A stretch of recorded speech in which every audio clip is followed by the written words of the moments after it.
ॐ कृशधरी महाचण्डी मुक्तकेशी वलिप्रिये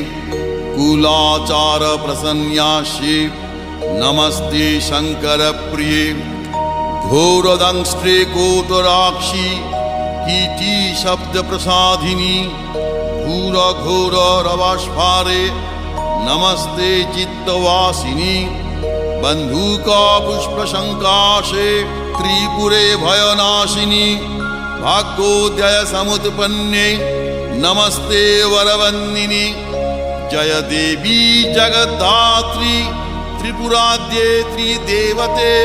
भक्तेभ्य वरदे देवी महिषग्नि नमोस्तुते घोर विघ्न विनाशाय